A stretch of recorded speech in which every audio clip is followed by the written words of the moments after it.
This episode is proudly brought to you by G Recovery, the Central Coast's leading destination for health, wellness, and performance recovery. From infrared saunas and ice baths to massage therapy and soft tissue treatments, they've got all science-backed tools to help you feel and perform at your very best. To book your next session or learn more, head to grecovery.com.au. That's grecovery.com.au.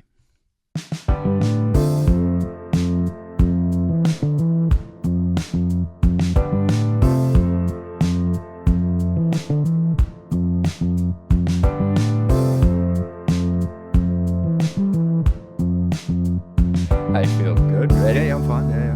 Yep. I got water. I'm good. All right, sweet. Darren, thanks for coming on. No worries. Just to start us off, give us a bit of an overview as to, who you are, what you study. Okay. Yep. I'm Darren Burke. I'm an academic at the University of Newcastle. Been there for 15 years now. Trained at Sydney University many years ago. So biopsychology is everywhere. Every way in which you could think about biology and psychology intersecting. So, a lot of people, when they think about biological psychology, think about how the brain controls behavior, which is a big part of biopsychology. But, it's also about genes. It's also about hormones. It's also about, and evolution. It's about all the kind of biological stuff that impacts on psychological mechanisms, basically. What got you interested in it? So I've always been interested in biology. In fact, for most of my life, I was convinced I was going to be a vet.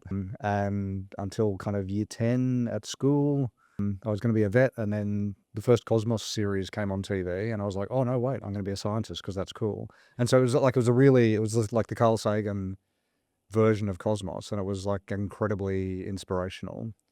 And so I changed my plan basically, but the plan was originally to do physics, right? And so, because that's what Cosmos was kind of about. And so I went to university, I did a science degree. In second year, physics and genetics clashed, and so I couldn't do them both. And so, because I was always interested in biology, I thought, psychology must have something to do with biology. And so picked psychology in second year as like an elective kind of thing in my main biology kind of pathway that I then settled on. And kind of fell in love with the perceptual aspect of it, really, with the experimental psychology stuff, right? So, I didn't really know very much about psychology. Most people who start psychology don't know very much about it. Never really thought about doing psych. And, I always had this biological interest. And then there was this area of psychology, the kind of perception stuff, looking at vision, which is what I ended up doing my PhD in. There was a really inspirational lecturer who became my PhD supervisor, talking about the visual system. And what he did that really attracted me to the area was that he kind of tied together physiology, like, what we know from recording what's happening in monkey brains while they look at stuff, and perceptual experiences that we have, right? It was this place where you could see how that link really worked, right? You could understand, wait, I'm seeing this like this because of this physiology being active. And so that was really exciting to me, right? It was really exciting because it tied together biology with behavioral stuff, which is always also kind of interested in. And so I threw away physics as a plan and I was tossing up biology and psychology right up until fourth year, and then decided to go psych for fourth year, and There you go. now here I am. Yeah, it's an interesting one. I'm similar in regards to, I think I knew what psychology was when I started studying it because I started rather late, but people do get into it thinking it's going to be that talk-based counseling side of things, and it is a science. Yep, absolutely. And yeah, I think the fact that you can link the bio side to the psychology side makes it more valid. It's not like you're just interpreting or you're working off the fly. Like, yeah, the bio side of it is so important, I think. You have a strong interest in evolutionary perspectives. Yeah. When did that come through? That's a good question. So I don't remember exactly, but look, I've always, like I said, I've always loved animals basically.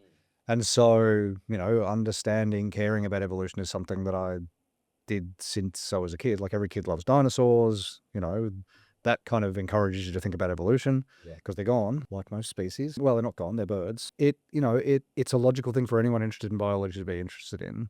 It's really rare in psychology for people to care about evolution. My interest in evolution is lifelong, basically. My using that to try to understand psychological mechanisms is newer than my PhD, right? I was also always interested in that kind of stuff, but you get drawn into particular kinds of research areas. Everybody does. Most people end up getting channeled into a particular research area and staying there.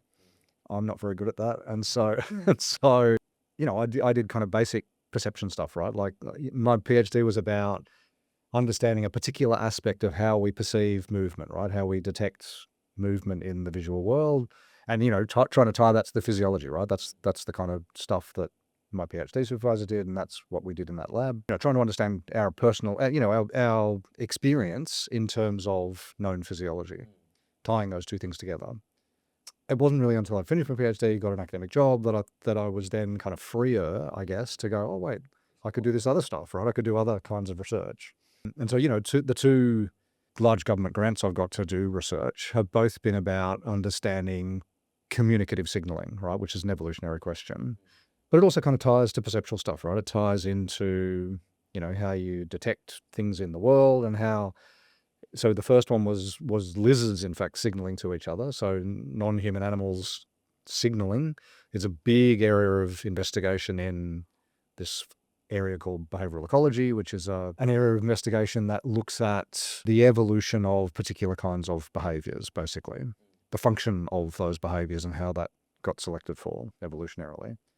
And so there's a big area of investigation in that field is animal signaling, right? Communication between a signaler and a receiver. And then my other big research grant was to study the same kind of thing in humans, right? To study interactive signaling between people like us, right? Primarily collected data where we had dyads interacting, people, literally discussing controversial topics, and we measured their facial movements while they were doing that to look at the kind of non-verbal signaling that's going on between them. It kind of developed into something that I was able to do more of, kind of thing, right? But I've always had that interest in evolution. For people that don't come from a psych background or even like a university background, why does learning evolution and biopsych matter?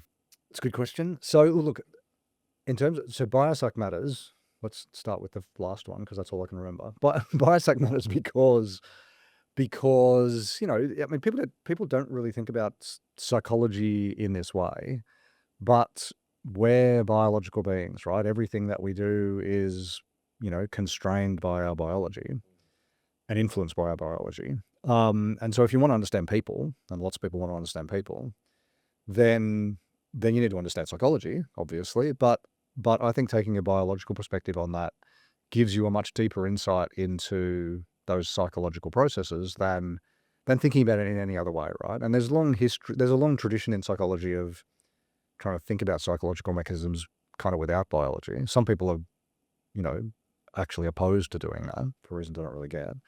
Like I genuinely don't understand. Like it just doesn't make sense to me. But if you think about, if you were going to study nutrition, then there's no way you would have an area of investigation of nutrition that didn't take into account human biology, right? You just wouldn't do it.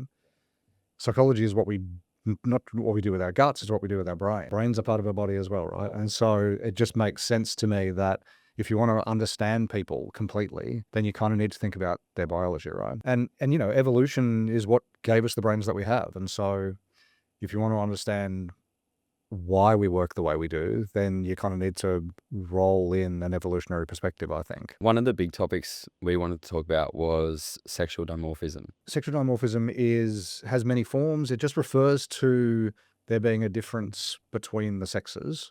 So in a whole bunch of species, if you look at a whole range of different birds, there'll be examples of the males being much more colorful than the females, for example. So that's an example of sexual dimorphism, right? So there's a difference between the sexes that's consistent. There's size differences. So lots of animals, so in almost all the mammals, including us, males tend to be substantially bigger than females.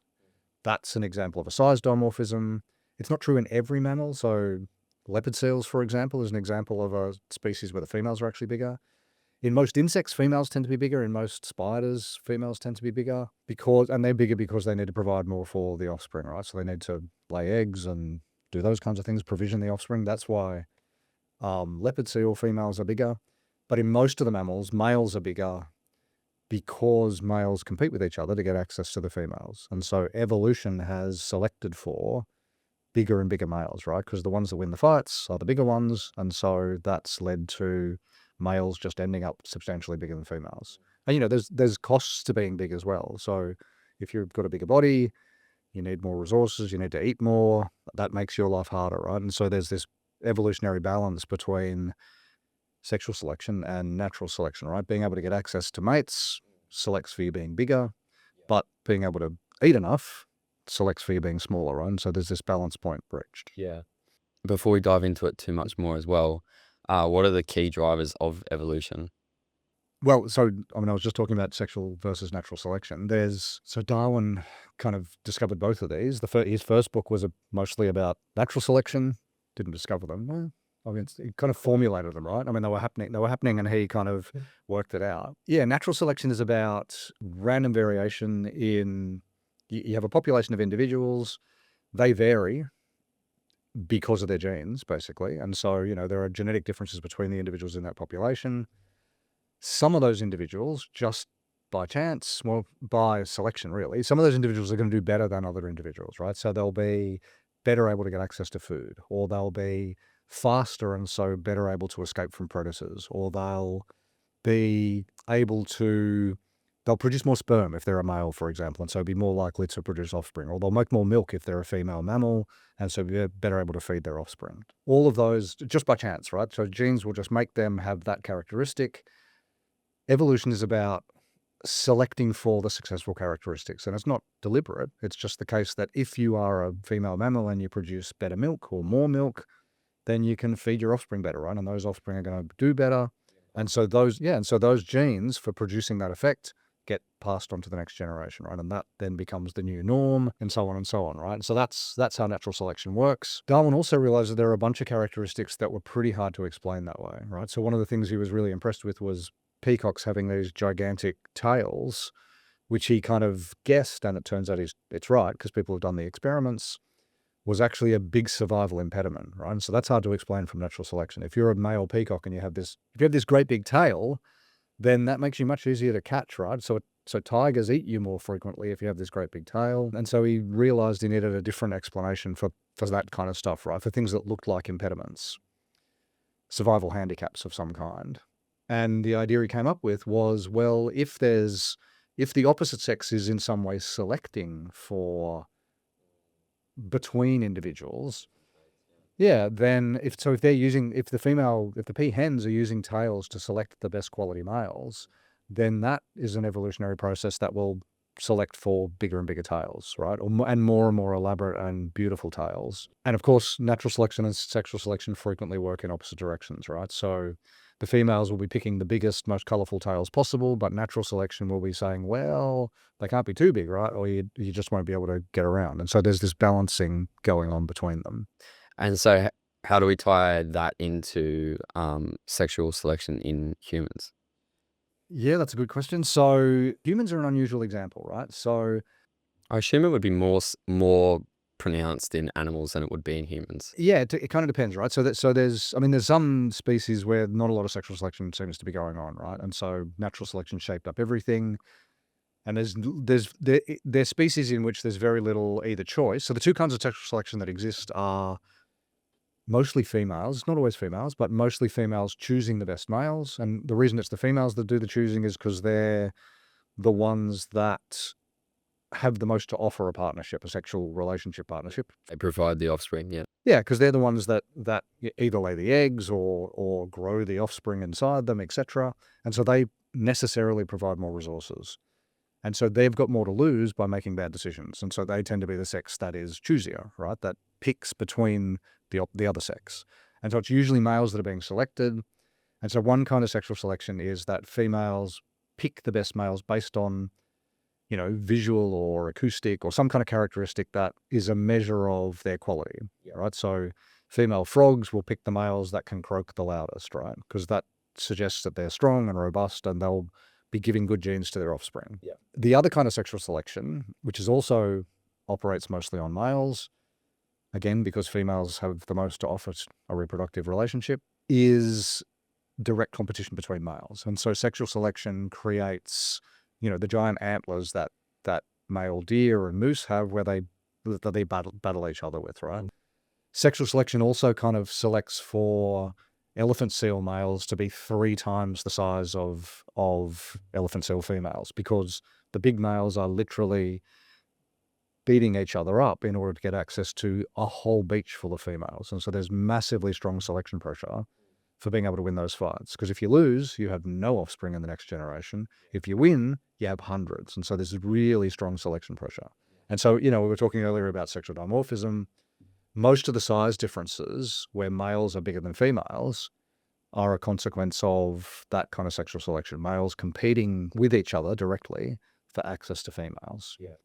Humans are a good example of a species. So if you look at all the other primates, so, look at gorillas, look at chimpanzees, look at even monkeys, but, particularly the great apes, the males are 2 or 3 times bigger than the females. They're much bigger than the females.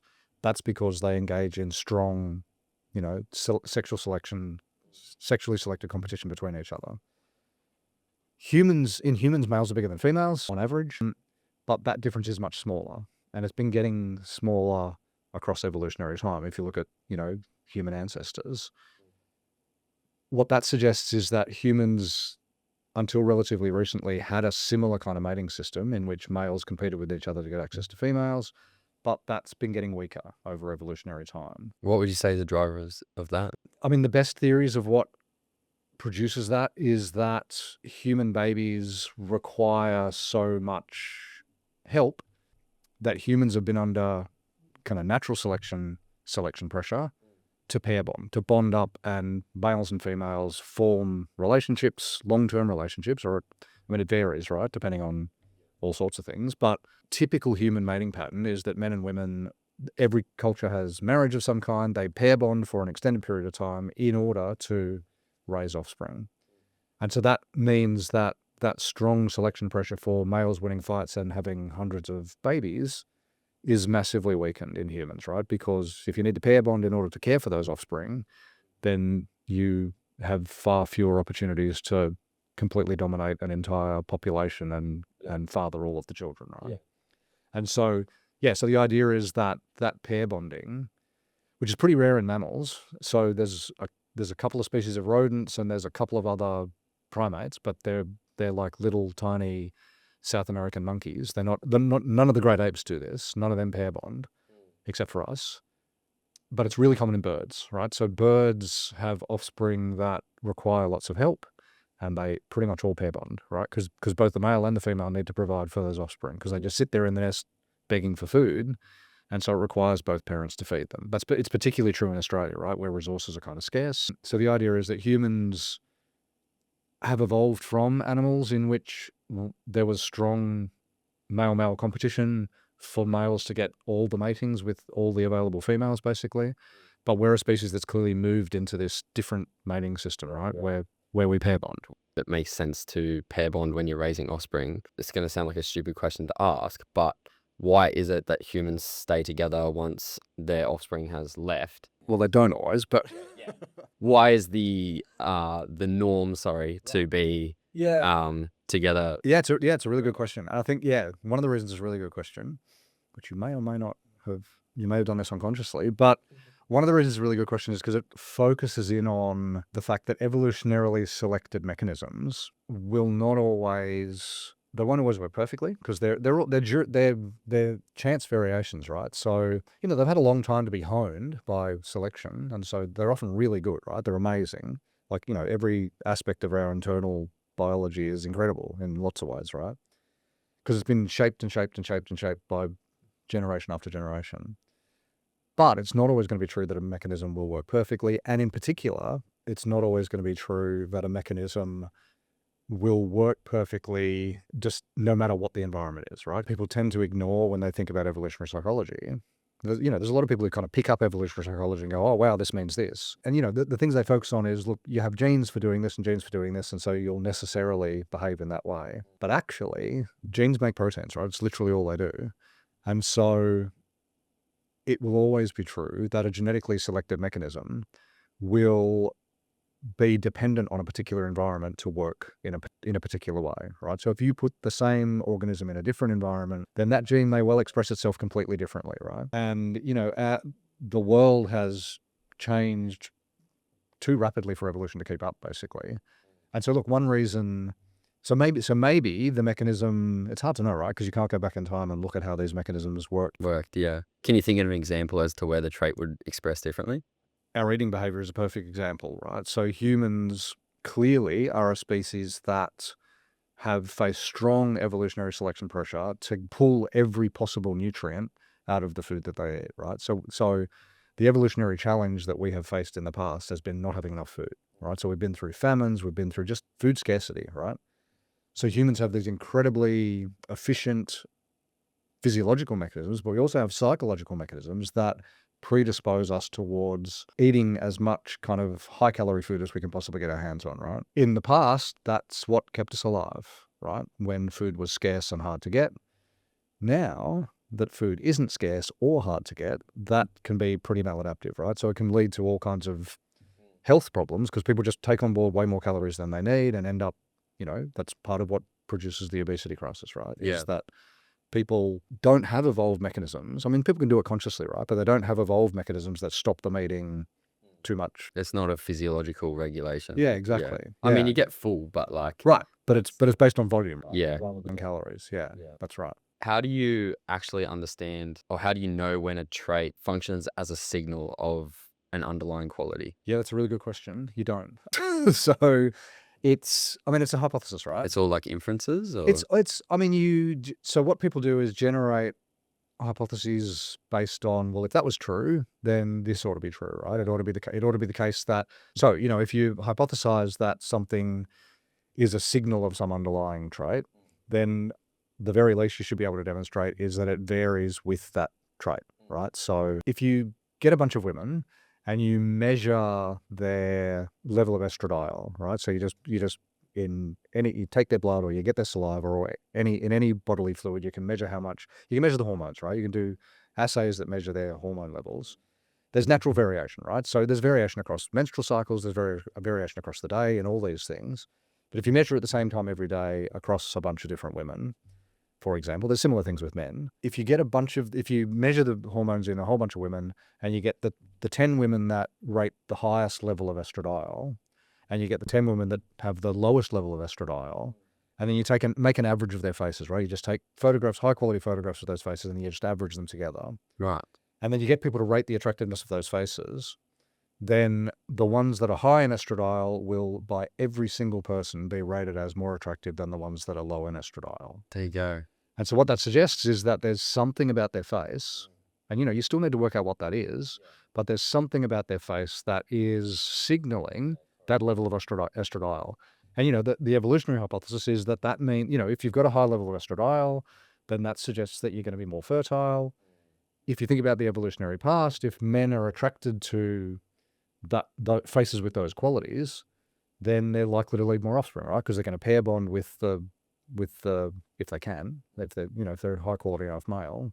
So those females, because they're more attractive, also have more choice about who it is that they pair bond with, right? Would you say the inverse for men is testosterone?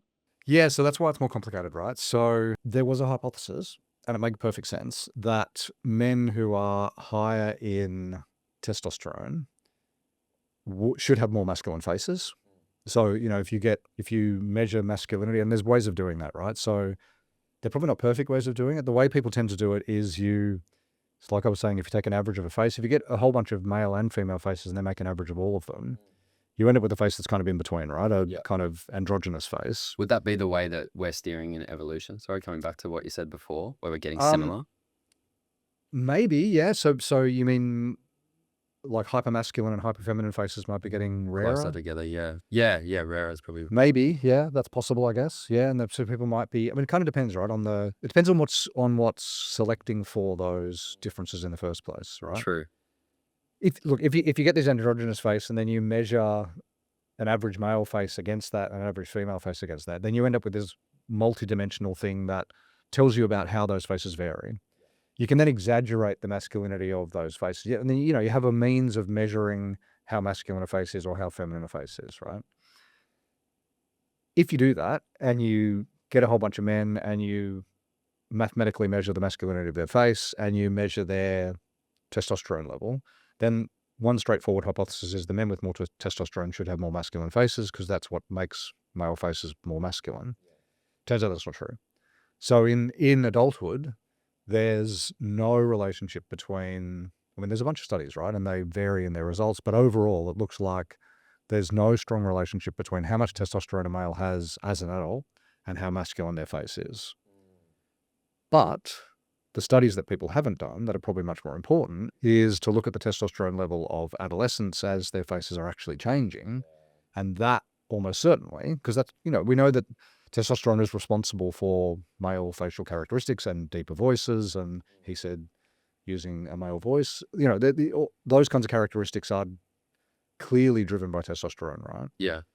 So it's probably the case that those studies have just not been measured at the right time, right? The whole so a more masculine face, if it reflects higher levels of testosterone during development, then that should make a difference, not just to the face, it should make a difference to a whole bunch of other things, right? Because we know testosterone, biases people to focus on short-term goals. It biases people to be, both males and females, to be more sexually promiscuous. It biases people to be more aggressive, right? To just respond to things in a more aggressive way. A lot of those characteristics are not the kind of thing you want in a long-term partner, right? So if you're selecting a long-term partner who's going to help you look after kids, Yeah.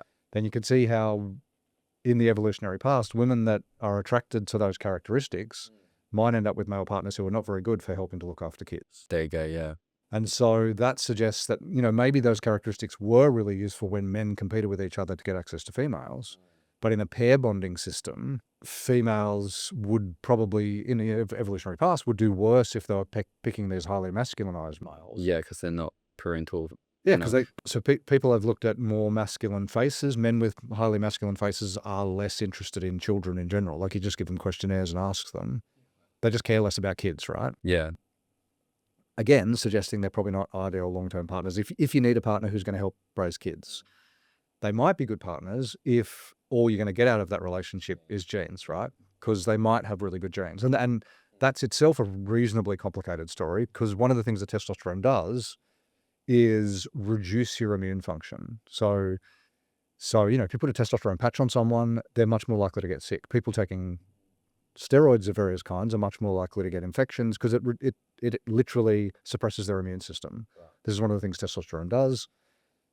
The hypothesis is if you can be a big, robust male with a big masculine face, despite having your immune system compromised, then you must have a fantastic immune system, right? And so one of the main functions of, this is another complicated story evolutionarily, but one of the main theories about why sex evolved in the first place is because it mixes genes together. So lots of species don't use sex to reproduce at all, right? So starfish just drop off one of their arms and it grows 4 more arms and makes a new starfish. Or bacteria, or, there's heaps of species that, yeah, and in particular, it mixes together 2 sets of functioning genes, right? One of the benefits of that is that it gives your offspring potential immunity to a whole bunch of different pathogens, different diseases and things. If that's true, then it makes sense to mix your genes with someone who shows some evidence of being resistant to the local bugs, right? Yeah. If you're a big, robust male with a masculine face and you've reached adulthood, you must be pretty resistant you must have natural resistance to the local bugs. So from a sexual selection point of view, you would be a more suitable candidate from that evolutionary point. Yeah. Just to kind of come back to the whole society aspect, I find it fascinating putting an evolutionary lens on modern day behaviors. Yep. And when we look at mate selection in the 20th century, it's quite often categorized in terms of, yes, good genes, yep, ability to provide resources. How do you apply the evolutionary lens, sexual selection lens to social constructs where being physically dominant might not directly correlate with your ability to provide resources? Where do genes come in there? Yeah. That's a good question. Yeah, look, this is one of the reasons I wanted to raise the issue earlier that genes express themselves differently in different environments, and there's a whole bunch of, so it depends how the mechanism works, right? So, like I said, a gene just makes proteins, and so any gene that has any kind of effect is going to be a long indirect series of steps between the gene and the behavior itself, right? Yeah. It kind of depends on, and you know, you need really careful research to try to work these questions, to answer these questions, but it depends on how the mechanism actually works. So there's pretty good evidence, there's really good cross-cultural evidence, for example, that women, much more than men, if you're picking a long-term partner, then women, much more than men, are concerned about the capacity of their long-term partner to provide resources, right?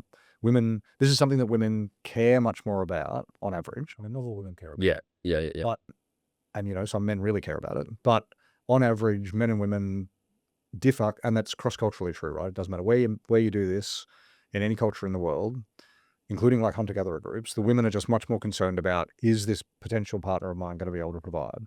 And that makes perfect evolutionary sense, right? Because if you are the one who's providing all the resources for actual raising offspring, and you're going to be pregnant, you're going to be breastfeeding, Yeah, you're preoccupied, yeah. then you need resources, right? One of the main functions of having a pair bond from an evolutionary perspective is that the male can provide resources of some kind. Yeah. What we don't know, so we know that that's something that women across the world are more interested in than men are, right? I mean, but you know, from a purely logical perspective, if you forget about evolution, it actually makes just as much sense for men to care about that, right? Because resources are resources, right? It doesn't matter really where they come from. They're valuable to everyone. Yeah, but that sex difference implies that there's some evolutionary origin for that difference, right? And it makes perfect evolutionary sense. What we don't know is what cues women actually use to assess that, right? And so in an ancestral environment, maybe cues like being big and strong were pretty reliable cues that this guy's going to be able to provide resources, right? Because he's going to be able to get He's them. obviously eating well, yeah. Yeah, and he's literally able to potentially dominate other potential competitors for those resources, right? And so in a world where resource access is determined by just strength, just being able to grab stuff, then maybe that makes sense, right? But this is what I mean by you need careful research to work out how the mechanism works. We know that women care more about that than men do, but we know much less about, and this is kind of symptomatic of evolutionary psychology, really. Evolutionary psychology is much more concerned with saying, look, this would be functional, this would make sense in an evolutionary context. Let's see if it's true. Let's see if there is that difference. And much less concerned about digging deeper into the mechanism, right? Digging deeper into, well, how does that actually work? What during a woman's development where does she get these cues, right? Where does she get When does she start to value it? Yeah. And what does she use to evaluate it, right? Like in the modern world, being able to provide resources, you know, Bill Gates is not a big, strong guy, right? But can provide a lot of resources. And so, you know, there's maybe the cues that women use and men use in other contexts are shaped up by the culture in which they grow up, right? You know, there's lots of examples of things that, you know, there's a tendency for people to gloss over the mechanism, right? To just think about the function and just say, well, that makes functional sense, and so that must be kind of universally true. But actually, that, you know, you need to carefully dig. You need to do proper experiments, right, and work out, you know, developmental experiments and work out whereabouts during development and what kinds of cues matter, right? So a good example of that is there's this phenomenon called kin selection, where in every species that has relatives that they could possibly know, they favor their relatives, right? Because that makes evolutionary sense, because they share genes with them, and so that helps those genes to spread through the population, and so evolution likes that, right? It likes genes being selected for. And so if you help your brothers and sisters to do well in the group that you find yourselves in, and help them to find partners and help to look after their kids and help them to reproduce, then in a sense you're helping your own genes, right? Because they share half your genes.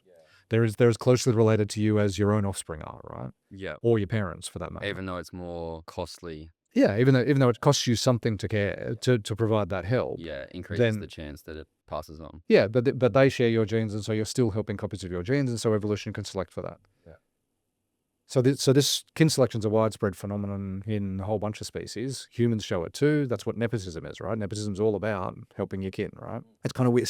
So when you know, places like Great Britain colonized the world and you know, set their own structures up, one of the things they were, you know, tried to get rid of was, well, you can't just employ your relatives in all these positions, right? You need to have proper fair, and the people that they had colonized were like, what do you mean we can't just have a relative? That's the whole point of setting up this business, right? Is that I can help my relative. What are you talking about? Like, it just made no sense, right? Because it doesn't, in some sense, make sense. Yeah, it's interesting when you tie these evolutionary lenses with, like I said before, with society, because and again, I assume you can make quite a few inferences from that, just as like almost from like a symptomology point of view, in terms of you see this like underlying drive for something, and then you see it interact with society and create something different, and you can kind of work your way backwards. Right, exactly. Yeah, that's right. And that's one of the things that makes trying to understand this tricky, right? Is that there are those interactions, right? I mean, this is the thing that people lose sight of with evolutionary psych, is that people kind of tend to think of it as a gene reductionist explanation, right? That it's all about genes. Yeah, even the misconception of evolutionary psych is just men versus women. Right, absolutely. Yeah. But evolution by definition is genes in environments, right? Like, they are equally important components of that. There's no such thing as selection unless you're in an environment, right? A gene can only be successful or unsuccessful in an environment. And so you need to understand both, right? So it's necessarily interactionist.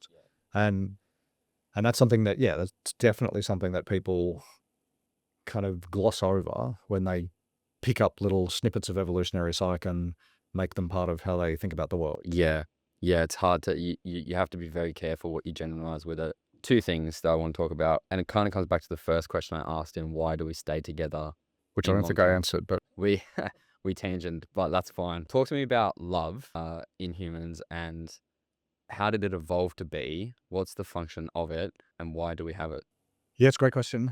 So there was a theory, which is not true, but there was a theory that was pretty popular until relatively recently, that the whole idea of romantic love was invented in like the 19th century, and that before that there was no such thing. It's not true. Again, there's no.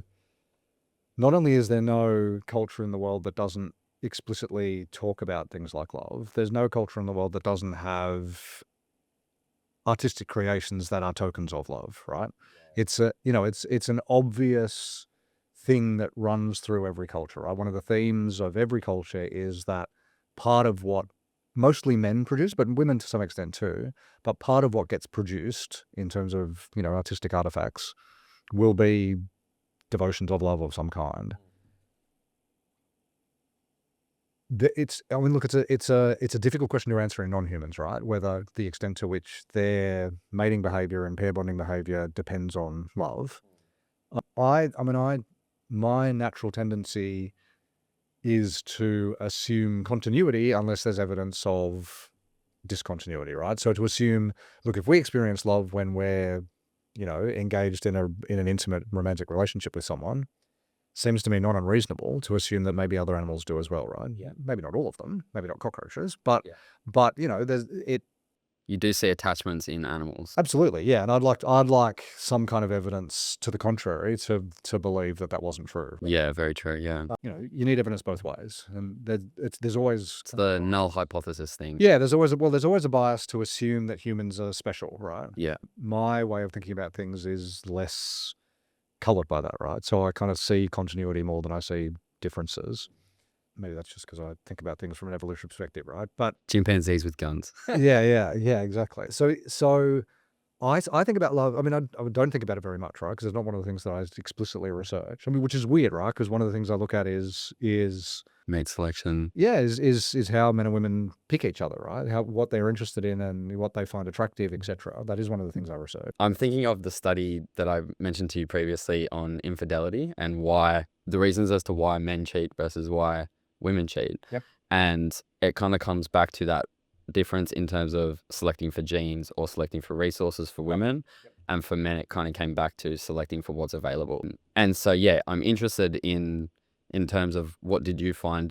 Does it correlate with the hypothesis of separating resources from genes and attractiveness maybe? Right. Or is it something different? Yeah, look, we've already talked a little bit about some of this stuff, right? So look, if you think about what men find attractive in women, and of course it varies, right? So people vary. And this will be from a this is, again, we can preface it's a brief overview. Yeah. It doesn't explain everything. Yeah, exactly. But And look at, so if you take, if you just look at physical characteristics, right, then anything that makes an image of a woman, because that's the way almost all of this research is done, right? It's really rare for people have done it a little bit, but it's really hard experiments to do, to actually put people in field settings and then see how they pair up, right? That's the way you should be doing it. Right. But actually that's pretty hard, because there's so many other factors that impact that, right? There's personality factors, there's all sorts of things, right? So the default way of studying this is to show people images or videos sometimes and get them to make ratings, right? To just say, look, how attractive do you think this person is, etc. Both men and women agree, and it's cross-culturally universal, that if you take a woman's face, or if you morph a woman's face in a more feminine direction, if anything you can do to make a woman look more feminine will, and by feminine I don't mean culturally dependent femininity. I mean, this literal mathematical move her away from the average in the direction of a female face, right? Yeah. There's universal agreement both for men and women, which is interesting, that a more feminine female face is rated as more attractive. So anything that increases femininity, so bigger eyes or bigger lips or anything that is sexually dimorphic, right? Men and women's faces vary. Men tend to have smaller eyes and bigger jaws. Women tend to have bigger eyes and smaller jaws and, fuller lips, etc. Longer necks. There's bodily differences too, obviously, between men and women. Anything that exaggerates that difference in the female direction will result in a woman's face being rated as more attractive, a woman being rated as more attractive. Yeah. And so men are clearly attracted to that, right? Yeah. One question on that, sorry, Yep. before we keep going. When you say, like, if you were to say or rates of femininity was to increase over time, and then you averaged it, say span 100 years or 2,000 years, whatever, just for the sake of the question, you averaged it and say, obviously the average is going to be, one is going to be higher in femininity levels than the other. Yep. Where is the basis to make that preference from? Is it what's different from the average, or is it just the femininity level as a whole? Well, it depends how do you define femininity level as a whole, right? Unless you go in and measure the hormones they're actually producing it. But yeah, look, the whole idea that there'll be changes over time is offset by, so it's almost certainly true that almost every man who's looking for almost every heterosexual man who's looking for a female partner will be most attracted to the most feminine female available, right? Yeah. It's not true that every one of those men will be able to get the most feminine female available, right? Because part of pair bonding is that the females are making choices as well, right? And so one of the things that stands in the way of that runaway selection towards highly masculine males and highly feminine females, if that's what's being selected for, is that not everyone's going to be able to get what they want, right? Like we have evolved, and this is another way in which evolved mechanisms interact with the world, right? We have preferences that make evolutionary sense, but we can't always express those preferences because we don't have the options, right? We just don't have those options available to us. Yeah. And so what would make a female choose a man? So the females choosing men, if you do that kind of experiment, right, where you make a male face more masculine or less masculine, is really interesting because most of the time, most women will actually choose a slightly feminized male face as the most attractive. So you take the male's face and you move it slightly in the female direction, then most women, most of the time, when picking a long-term partner, so you preface this with what you're looking for is someone to pair bond with, then most of the time women will pick a slightly feminized one. If you get them to make a rating for a short-term relationship, so this is just a one-night stand now, now their preference shifts in the more masculine face direction. Interesting. And so less likely to choose a more feminized male, they're more likely to choose a more masculinized male. And there's that hypothesis for slightly more feminine man might correlate with... Yeah, they're much more prepared potentially to and much more able maybe to help care for offspring, right? Yeah. They just might be better equipped to be a carer, right? Maybe not a provider, but I mean, in the modern world, maybe they're perfectly good at providing as well, right? Because there's not, Yeah, it doesn't mean you're one you or don't the other. miss out on jobs typically because you don't have a particularly masculine face. Yeah, very true. And then for the one night stands, its preference from an evolutionary point is genes and attractiveness. Exactly. So the idea is that if you're only picking for a one night stand, then all you can possibly get out of it, I mean, you can have fun, right? Obviously. Yeah. You're not looking for resources. you look, the reasons people have sex is also another great example of the difference between an ultimate selective force, right? The reason people have sex evolutionarily, the reason sex evolved at all is to reproduce, right? Yeah. The reason people have sex in some sense is to reproduce, but almost no one has sex because they go, oh, I want to have a baby, right? Some people do. People choose to have kids and they reproduce in order to try to make the kids. But almost all sex that happens is not really about having sex, right? It's not directly motivated by producing kids. Yeah. And so this is another example of the mechanism is divorced from the conscious motive that people have, right? I mean, another good example of that is when men are choosing the most attractive women. If you give them silhouettes of their bodies to pick, then men will choose a silhouette where the waist is 0.7 of the hips, way above chance, right? So that seems to be the magic ratio, where men seem to be preferring that kind of waist to hip ratio.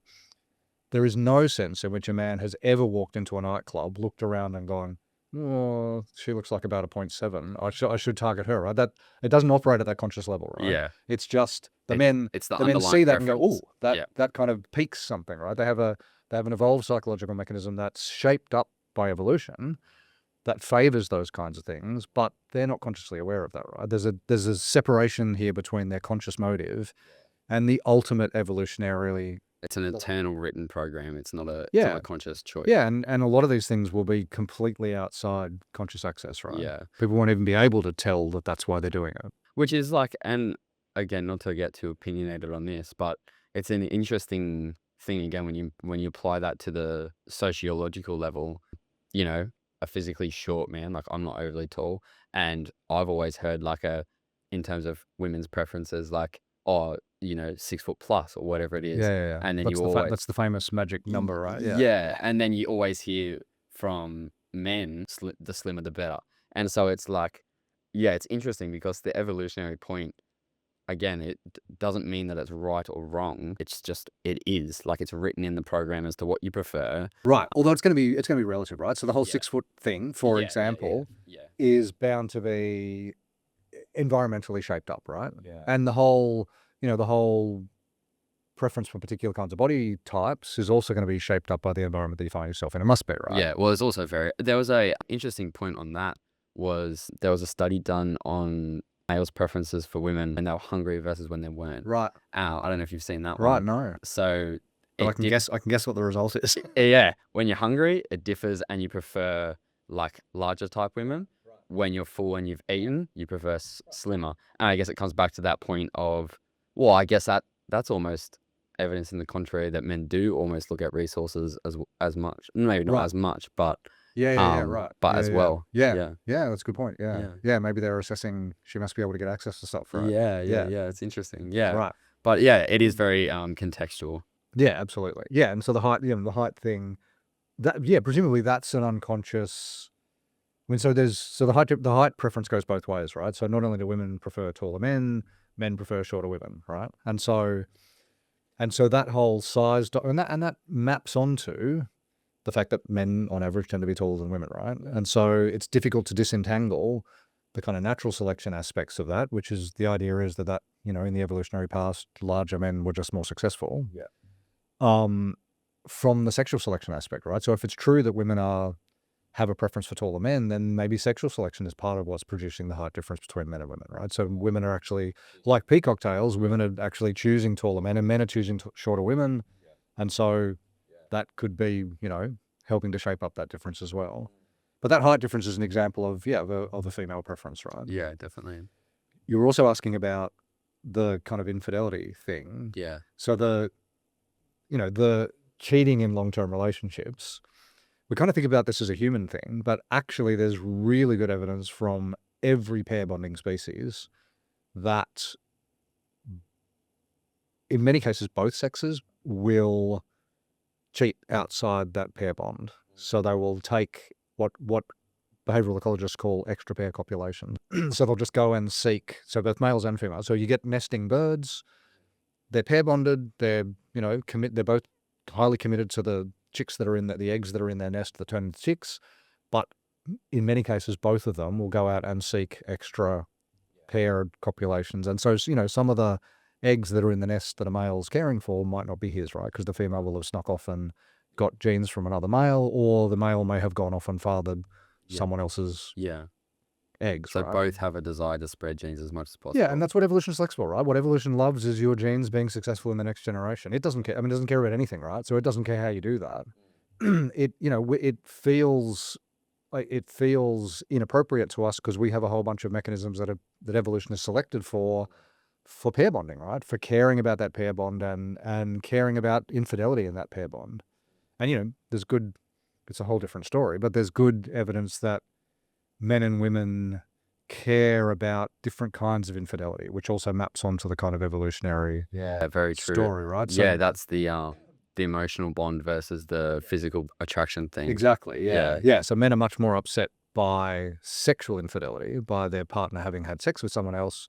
Women tend to be on average, right? Yeah. Women tend to be much more upset by emotional infidelity, right? So they're less concerned about when they care, but they care partly because sexual infidelity often implies emotional infidelity, right? But the thing women tend to be is whether the male has fallen in love with the person with whom they've cheated. Would you say that from the evolutionary point, women have more to lose in that regard? Would you say Absolutely, that and that's why they it's care about emotional infidelity, right? 'Cause Because they're concerned they'll lose the investment? Yeah. But the investment of resources? Yeah. Yeah. I mean, from an evolution, and again, this is a great example of the fact that the women aren't necessarily consciously thinking this, right? They're not sitting there going, "Oh my God, I'm going to lose the resources he's providing," because they've got evolved mechanisms that just make them feel terrible in this situation, right? To care about this kind of infidelity, right? Yeah. It doesn't necessarily mean that they're consciously weighing up, "Oh wait, I'm going to lose those resources." But from an evolutionary perspective, that's what would have been the consequence of that, right? So if a male partner ends up wanting to invest in someone else, then they've only got finite resources, right? So some of those resources are going to have to be directed elsewhere. Whereas male mammals in general, males in general, really, if there's, no, it's in fact males in general, right? It doesn't matter if the males by definition are the ones that are providing less to the offspring from the very beginning. They're always the ones that are in danger of, if they pair bond, right? If they care for their offspring, then there's always a risk that the male might be caring for offspring that are in fact not theirs, right? That's possible. So if you're a male mammal, then you provide sperm to the female, but if another male has done that too, then there's some possibility that the offspring that you might be caring for won't be yours, right? Mammals very rarely care for their offspring anyway, right? And so it doesn't really matter. But if you're a male bird and you're, looking after chicks in a nest, then if some of those chicks are not yours, then evolution can't select for that, right? Because they don't have your genes. And so that's a bad thing from an evolutionary perspective, right? Yeah. It's good for the chicks in the nest because they're getting someone to help them. But those males, in some sense, are wasting those resources on genes that are not theirs, right? From an evolutionary perspective. And so men kind of need males in general, male organisms need to be more concerned about that, right? Misdirected care for offspring that are not theirs. And so it makes sense that from an evolutionary perspective that men would be more concerned about sexual infidelity. Yeah. Can you talk to me about the dual mate hypothesis? I think that's been it's been a popular topic in evolutionary psychology, but I think it's also been one of the most widely debated. What's your stance? Yeah, so you mean in terms of women kind of, look, not only does it make evolutionary sense for men to be more concerned about sexual infidelity in their long-term partners, it also makes perfect evolutionary sense that if a man has extra opportunities to produce offspring where he doesn't have to care for those offspring, then evolution is going to select for that, right? Yeah. Because if you think about if evolution selected for men to be kind of generally more promiscuous, right, just be more interested in mating opportunities in general, then that could get selected for, right? Because the male might be able to, in 100 days, it might be able to make 100 babies potentially, right? If a female had a mechanism that made her be interested in having multiple, one-night stands across the 100 days, then in 100 days, she's still only going to make one baby, right? Or two, maybe if she has twins. Yeah. But it's not going to increase her reproductive success. And so if evolution selects for that mechanism in men, that mechanism can be more successful. Yeah. And so it kind of makes evolutionary sense. It's kind of crappy, but it makes evolutionary sense that it's crappy in a pair bonding species where we fall in love, right? It's a crappy thing to be doing. But it makes evolutionary sense that men are likely to be more interested in those opportunities more in general than are women, right? And there's good evidence that that's true. So there's these great studies where they just get these random research assistants to come up to people on a college campus and say, "Would you like to come back to my room and have sex?" and about 1 in 100 women go, "Oh, yeah, okay." Most of them go, "Well, I don't even know who you are." And about 80 out of 100 men go, "Sure." Yeah. And that's reflective of the study I was talking about before, in terms of, which is what led me to the dual mate hypothesis question, was, the reasons that men were showing that they would cheat. And some of them were, they measured their own relationship status of when they cheated. Right. And there was a fair proportion that were happy in their relationship, right. and they still did it anyway. Yeah, And it which was is much just- rarer for women, right? Yes. So it's much rarer, Yeah. rarer for women to be cheating when they're happy in the relationship. Yeah. And for men, again, it was just because it was available. Right. And there was this, again, obviously there's other things that go into it. Right. But from the evolutionary point, it was available. The opportunity presented itself. It's going to select for it. Whereas with women, it was, which led me to the dual mate hypothesis, was they were, if their relationship was with someone that was providing resources, then their preference for infidelity was with someone that was genes focused, so someone that was more attractive. And vice versa, someone that was with a genes would then look for someone that could provide resources. Right. So I'm assuming that that's where we land with the dual mate hypothesis, in terms of you might be in a relationship with either someone that is, your preference was for genes in that moment, you've had offspring with them, but maybe they don't have resources, Right. so then you look for it elsewhere. Yeah, potentially, or you've selected this less masculine male who's a good with the kids, right? Who's good at helping to raise those offspring, and that's the long-term relationship that you've hit. What you're potentially sacrificing then, though, is that if it's true, and the jury's still out, right? But if it's true that a more masculine male has better genes, then what you've sacrificed by having this stable long-term relationship where the kids reach adulthood is you've sacrificed those high-quality genes, right? Because you've selected a male who's less masculine, who might not have such great genes, potentially. If you're going to be cheating, then, and it's going to be short-term, you're not going to, let me finish this first. If it's going to be short-term, then it makes sense that you ought to be going for good genes, right? From an evolutionary perspective. And so it makes sense that you should be more attracted to a highly masculine male, right? Conveniently, they're the ones who are also more interested in having those short-term relationships, right? And so as a dual mating strategy, that probably works, right? Yeah, very. And so that, there was a bunch of evidence collected suggesting that happens, right? So women, when they pick short-term relationships, they tend to pick more masculine males. There's also the evidence has become more controversial, but there's also evidence that preferences for masculine male faces varies across the menstrual cycle. So when women are right at the peak of fertility, then there's a sudden shift towards a more masculine male face as their preferred. Do you know what the chemical is? Well, so it's we don't know, right? So one of the problems with these, so there's also been studies done, replications of those studies that have suggested maybe that's not true. Okay. But, and the people who did those replications tried to argue, well, that's the end of the matter. But of course, there's old studies that show that the effect did happen, right? And so it's likely to be a pretty subtle effect, right? And so I think of it as we don't really know, right? What people tend not to do in those studies is actually measure the hormones of the participants, right? So they just get them to self-report on what phase of the menstrual cycle they're at. Yeah. Right? Yeah. And, And everyone's hormones are different. absolutely. Yeah. And of course, though, there's 4 different hormones that vary, that produce the menstrual cycle, right? So there's progesterone, there's luteinizing hormone, there's estradiol. They all vary across the menstrual cycle. And so which of those is responsible, we don't know, right? Yeah, you'd be guessing. Yeah. Yeah. So kind of moving on with that, the Dark Tetrad is something I'm interested from just a personal point of view. I've always found it fascinating. For those that don't know, it's darker personality types. So when you talk about psychopathy and narcissism and things, that's what you're referring to. It used to originally be the Dark Triad, I think, and they've recently added Sadism, so Dark Tetrad now. And just for context, to put some brief definitions with them, narcissism is that grandiose sense of self, very selfish in that regard, little regard for others, they're the superior. Machiavellianism is the tendency to use other people for means of achieving their own goals. Again, a little bit of a lack of remorse there as well. Psychopathy, the massive one of a lack of effective empathy and willingness to exploit others. I think there's an impulsive element on it too.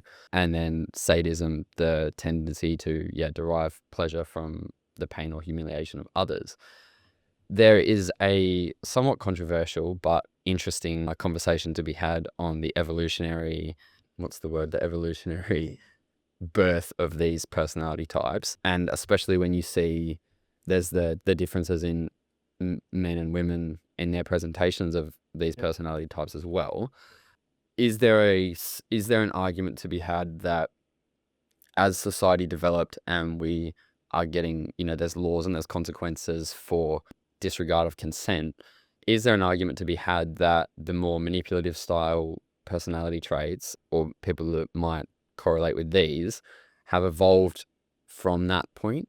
Yeah, can we put an evolutionary lens on it? The existence of those kinds of personality types, so they exist in both men and women, like you're saying. They're more common in men than they are in women, but both men and women show those characteristics, but they manifest them slightly differently, you're right. The fact that they've evolved at all in a species that, like us, that has faced really strong selection pressure to be cooperative, right? So humans, one of the things that really characterizes humans is that we help each other. We help each other a lot, like much more than most other species do. We engage in cooperative endeavors all the time, right? Hunting, farming, everything we do is kind of cooperative. Obviously, those kinds of personality types are, if they were really common, would be a massive problem for a cooperative society.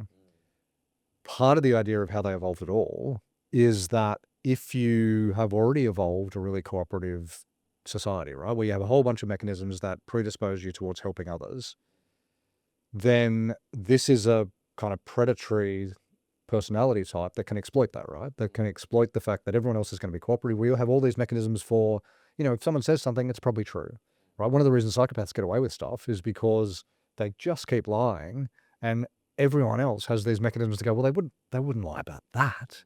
But of course they do, right? Because they're lying about everything. It's an advantage. Yeah, so they can infiltrate, cooperative groups and reap massive benefits, right? Because they don't pay the costs, because they don't do any of the helping stuff. They just manipulate, right? They just manipulate, they exploit, they take benefits without paying the costs, right? Cooperation, genuine cooperation requires both, right? You get benefits, but you also have to pay stuff. You have to do stuff.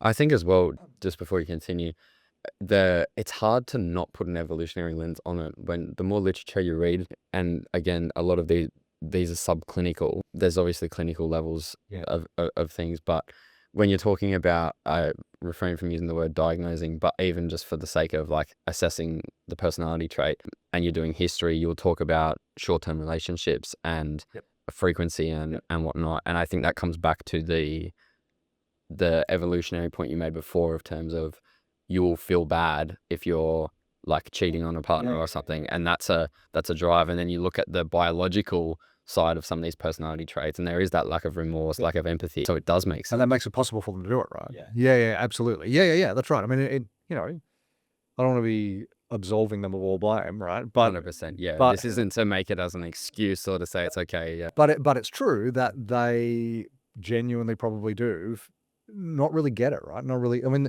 so one of the characteristics of psychopaths, which frequently have the other characteristics as well, right, is that they seem to honestly believe that everyone else is engaged in exploitation as well, right? They seem to honestly believe that this is just how the game works, right? Yeah. And so, they'll warn people, right? They'll give people little warnings. Well, you shouldn't trust everything I say. Like and they count that as, so they're not just completely cold-hearted manipulators. They're humans, right? They have many of the mechanisms that everybody else has, but you're right, they have this reduced empathy, this reduced kind of capacity to feel bad about that stuff. One of the things that enables them to live with themselves, I guess, is that they genuinely believe that this is just how everyone does stuff, right? This is just the way the world works. There's an argument to say that the only reason that they do drop little hints is from the social construct that they've been brought up in. Yeah, maybe. Yeah. I mean, look, who knows, right? Like that whole feeling good about yourself has many dimensions to it, right? And so, yeah, a big part of what makes us feel like we're successful members of our group is taking on board the social norms that we live in, right? So, in different cultures, different things are valued, right? And so, but yeah, you're right that in terms of sexual infidelity, the way people have characterized the male, the Dark Tetrad male cluster of traits is to think about it as a reproductive strategy, right? But it's also a resource gathering strategy. Very true. Yeah, and you see that with the statistics, especially in psychopathy. Most of the research has been done. They'll either be in prison or they'll be CEOs. Right, exactly. Yeah, that's right. And it's a high risk strategy, right? And so, or you could go bankrupt 6 times, for example, and still end up president of America. Yes. It's a high risk strategy where the outcomes can be really good or really bad. But if they're really good, then they can be spectacularly good, right? Particularly if it's a reproductive strategy, right? If you think about this serial, reproducing with many people lots of times, then that can get selected for, right? And so that cluster of traits can be passed on. Which is, again, where I guess the impulsive element comes into Absolutely. it. Absolutely. Yeah, it's a lack of being able to regulate that. And yeah, look, exploiting people just requires impulsivity, right? Because there's going to be limited opportunities to do it. And so when it comes around, you want to be impulsive. Right. Whereas most people will be like, oh, maybe this is not the best time. And then they'll miss the opportunity, right? Yeah. What about, and I want to be careful with the way I word this, and this isn't, again, we're not saying that this is an excuse or a reasoning behind why something is. We're definitely not saying it's okay. What's the contributing factors to how men will spread their genes in that regard? And a lot of it previously was just being able to overpower women, and they could just physically do it, and there was that genetic advantage, the dominance in that regard. And then fast forward to society now, there's consequences and repercussions for that. Yep. Would there be a hypothesis to say that that's why the more Machiavellian manipulative types would be coming through? Yeah, maybe. I mean, look, so go back to the first point about non-consensual sex. Every culture has rules about that not being okay, right? And so, every religious text, you go to hunter-gatherer groups, it's not okay, right? So it's not considered to be appropriate behavior. Yeah. But you're 100% right. In the absence of, social construct. Yeah, and in the absence of being, having strong, like things like police forces and authority, and prison systems and things like a whole justice system. In the absence of that, it was much harder to police that, right? It was much harder to regulate that, and so it definitely happened more frequently, right? And it continues to happen in places where that breaks down, right? So every war zone is a place where that stuff happens all the time, right? Yeah. And so what that suggests is that in the absence of things getting in the way of that happening, then many people who wouldn't even think of themselves as doing that probably end up engaged in that kind of behavior, right? Where everything else has fallen apart.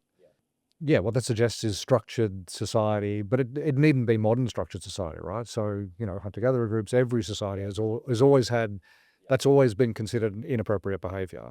But you're right, people have got away with it much more commonly. And you would see that in group dynamics as well. I can't recall it perfectly, but even in the prison system, when you talk about the group dynamics in terms of an alpha male being around or someone that's dominant, and then someone that might be, in this darker personality tetrad, and they might not be physically dominant, but again, it was the manipulation that allowed them to do so. Yeah. And then when you pair them with some level of authority figure that can overpower them, they quite often suppress down. So yeah, it makes sense that when you remove the authority and you remove the repercussions, that's when it is engaged in more. Manifests itself. Yeah.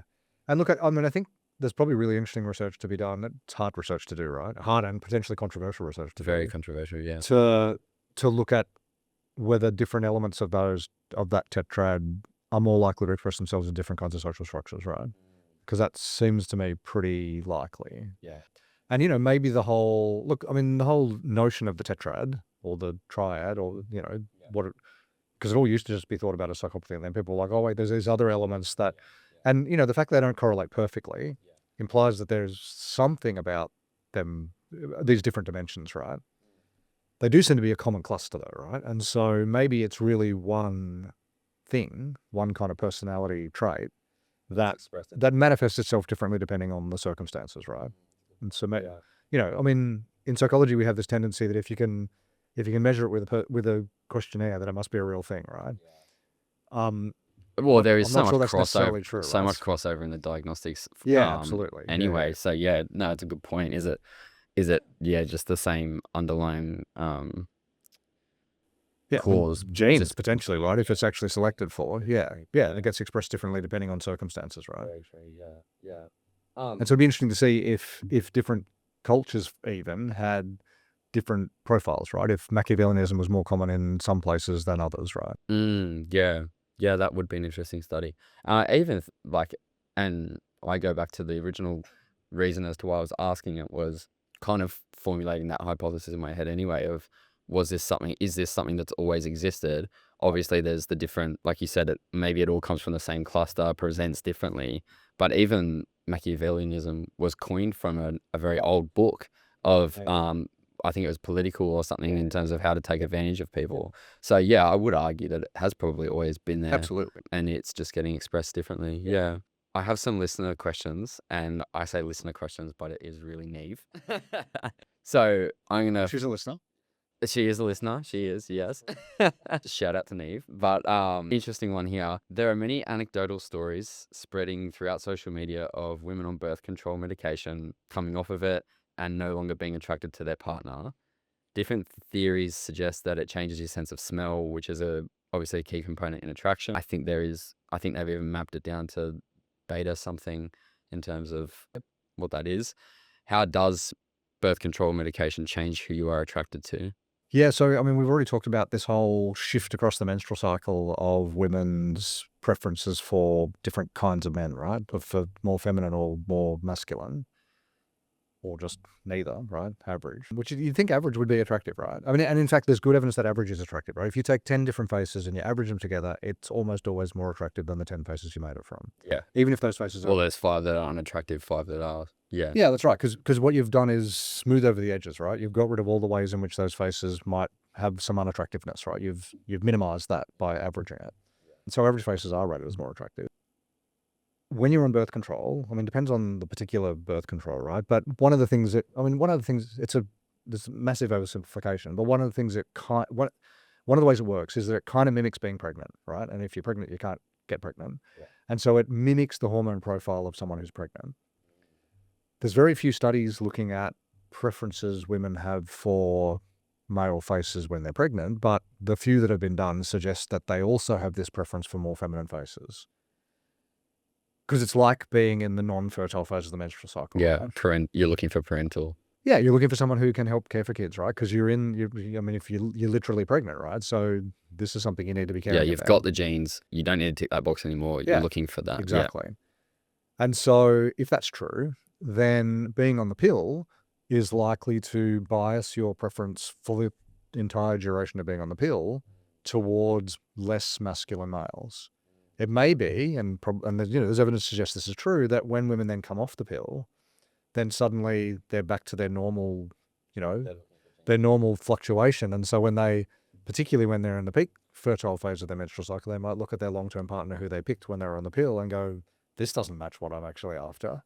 Yeah. And so there's this mismatch, right, between, and it's another good reflection of it's a good reflection of two things, right? One, of the unconscious way in which we make these choices, but also of the fact that, when you pick a long-term partner, there is no sense, I'm guilty of doing the research that glosses over this, right? But there's no sense in which you make that decision on the basis of any single factor, right? You're making this decision on the basis of masses of all sorts, personality profiles, all sorts of things, right? Social stuff. Your upbringing, everything. Yeah, absolutely. I mean, it wasn't long ago that in many cultures, it's still true in some cultures, that the long-term partner you ended up with, you didn't pick at all, right? It was picked by your parents, right? It was picked by, they arranged it, and in still cultures where Yeah, that's for a true, right? trade of resources quite often. Yeah, absolutely. Yeah, exactly. That doesn't mean they were the only people with whom you ever reproduced, but there's a multitude of factors that contribute to that, right? Yeah. How does the use of ornamentation and attraction change throughout the lifespan? Whilst fertile, you obviously want strong genes, but perhaps, again, like you said before, once you're older, you're looking for maybe a more stable caregiving mate. It's interesting. When we think about ornamentation, traditionally, we've tended to think about women doing the ornamenting, right? As being the ones that are, which is weird, right? And for those that don't know, that's the process of attracting. So It's the peacock with the big flowers. Yeah, there's an entire industry based on selling to women things that will make them more attractive, right? That's true. And there's this idea that there's this kind of traditional idea that they're doing that for men. There's actually some pretty good evidence emerging that a lot of that ornamentation, that wearing makeup, doing all kinds of things that women do to increase their attractiveness, is much less about directly attracting men and much more about intersexual competition between women. If men are making choices based on attractiveness, then the space in which women are competing is in terms of attractiveness. And so in the modern world, right, these mechanisms evolved when there was a small pool of both sexes who were competing with each other for access to the best quality mates they could get, right? If you're the most attractive, you got the best choice. Yeah, exactly. And so anything you can do to increase your attractiveness compared to the either by increasing yours or decreasing theirs, I guess, or again, another hypothesis for the darker type personalities. Right, absolutely. Yeah. Or that's right. Or spreading rumors about them, right? So damaging them socially rather than physically. Yeah. Fascinating stuff. Well, there's actually really good evidence that a lot of that makeup wearing and other things is actually driven by female competition rather than directly trying to attract men, right? Very true. Kind of brings me to the point of dating apps and things in the modern day, and the selective self-presentation model. In terms of, there's like a healthy limit of putting your best foot forward. Like, you're not going to post a photo of you just getting out of bed. But there is a fair quantity of people that are presenting themselves in an overcompensatory way. I guess you would say that it's the same thing in terms of intra-sexual competition. So there's a nice study that was done by someone whose name I can't think of at the moment, but an Australian evo-psych researcher, that showed that posting sexy selfies, sexy selfies, right, where you take pictures of yourself by women, is much more likely to be driven by that kind of female competition than by men liking those things, right? Male preference. Yeah. That, look, the whole online dating thing is itself kind of embedded in a society now or an environment now. It's not just social, or it's not just societal. Like the environment. So if you think about the range of faces we used to be exposed to, right? The range of bodies and faces, the range of attractivenesses we used to be exposed to. Like if you grew up in a small hunter-gatherer, if you grew up in, rural Australia, right, without access to everyone the internet, in the world, then you get a representative sample of attractivenesses, right? The sample of attractivenesses that everyone in the world is now exposed to is not only massively wider than it would ever have been, it's also massively biased in the highly attractive range, right? So what people like is attractive people, and so what you see is attractive people, right? And so if we base our judgments of attractiveness on the faces and the bodies that we've seen, which there's good evidence we do, then we all have this ridiculous idea of what an average attractiveness is, right? Because when you're exposed to the most attractive human. Absolutely. And everybody just thinks that everyone's more attractive than, everyone just thinks that they're much less attractive than average, right? Because the average that they've seen is wildly attractive. And so, look, in some senses, it makes sense, like you said, to put your best foot forward anyway, right? But part of what must be driving this is that shift in our norms, right? In our baselines. We just think you're now competing with the best of the best. And you literally are competing with them, right? But unconsciously you also think that you need to be making yourself much more attractive than you are because everybody's like that, right? Everybody's much more attractive. Do cultural trends evolve faster than evolution? What could this mean for ornamentation? For example, a few centuries ago, heavy women, again, were considered attractive, symbolizing wealth and the ability to eat. Now, slighter, like slimmer built women are deemed more attractive. Yeah. So the first part of that question is absolutely. So cultural practices change much more quickly than evolution can keep up with. Like everything, we're sitting here in air conditioning with artificial lighting and none of that is stuff that our evolved mechanisms have caught up with, right? So, people are less able to sleep because they get exposed to artificial light, to take a really straightforward example, way into the night, right? People can fly to other countries and then fly back, and so they can't sleep because they've got jet lag, right? There's all of those none of that happened in the past, right? So it disturbs our well-being in some senses, right? Because we're living in a world in which we're living in a world we didn't evolve in, right? We're living, and we made it. It's our fault, and we made it to fit our evolved preferences. We live vastly more comfortable lives than we ever lived before, right? But yeah, look, the whole preference for, the preference for women of particular sizes, or men of particular sizes for that matter. So, you look at one of the Facebook groups that I'm kind of a member of is this Edgar Rice Burroughs group, right? That has all these pictures of the old Tarzans. You look at the, 1920s Tarzans, and they were just like not particularly muscular dudes with bellies, right? They were just like guys, but they were big, right? They were big for the time. And so people were like, oh, wow, he's pretty hot. He's the epitome of like the archetypical the best of man. the best of the sample. And so it's partly a reflection of the fact that, there's many more people you see many more people now, right? But yeah, that variation in preference for particular body types fluctuates a lot. It's fluctuated a lot across historical time, right? There's good evidence that it varies, and it varies with things like affluence, right? And so it's still true in many cultures in the world where food has recently been scarce, that being heavy was seen as a sign of affluence, right? And was seen as, well, this is what I aspire to, right? And so this is what I really desire.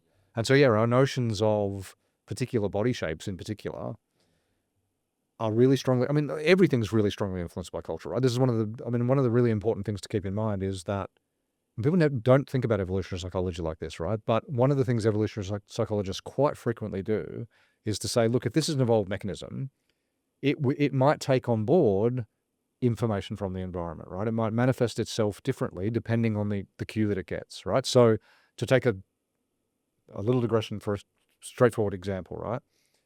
There's a good evolutionary theory called life history theory that suggests that if you early in your life get exposed to a harsh, unpredictable environment, right? So you just have few resources, you're hungry all the time, you have like dangerous family life, then you go on what's called a fast life history strategy pathway where you get pushed in a developmental direction where you take on board those signals and you develop quickly, you genuinely reach puberty earlier, you're more likely to reproduce earlier, you're more likely to die earlier, so it literally predicts lifespan.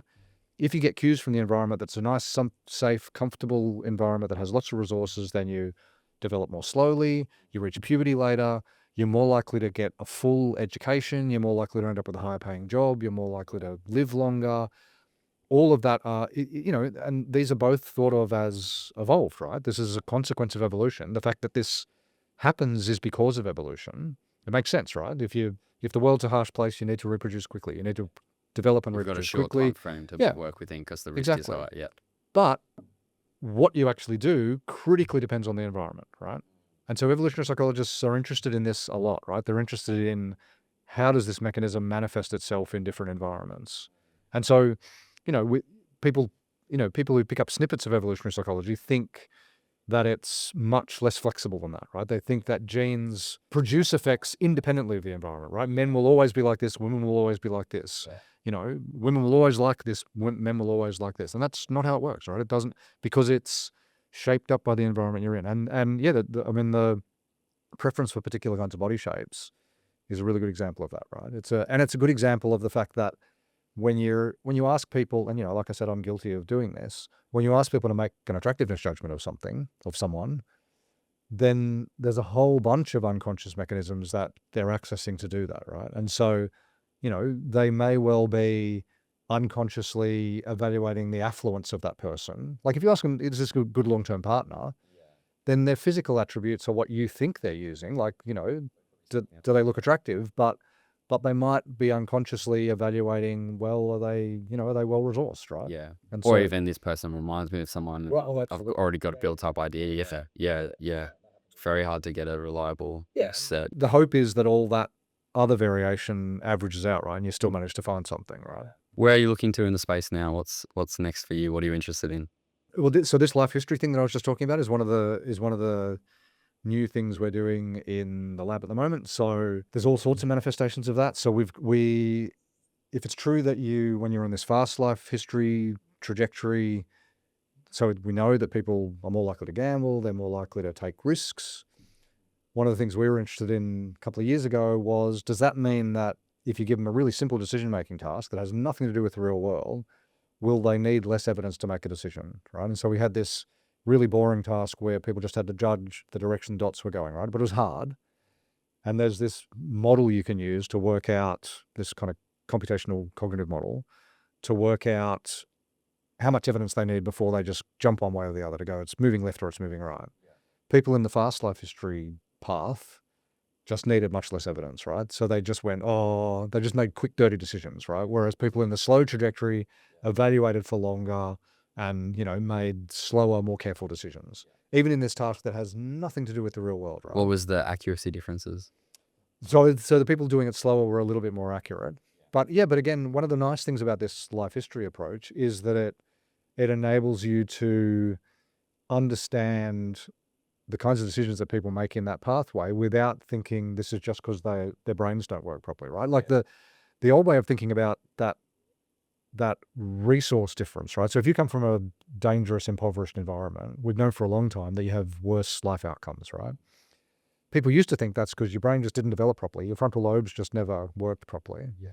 There's this great, so do you know the marshmallow test where you get kids, you sit them in front of one marshmallow and you say, look, if you wait a minute, I'll give you 2 marshmallows, right? And then the experimenter walks out, and then when they come back, kids will have either eaten the marshmallow or not, right? If they've got really good self-control. They did a version of that with early, again, it's hard to diagnose it at such a young age, but with ADHD. Right. Yeah. Oh, right. And I imagine the ADHD. Ate it every time. Ate it, right. Yeah. Right. So kids from low SES backgrounds, right?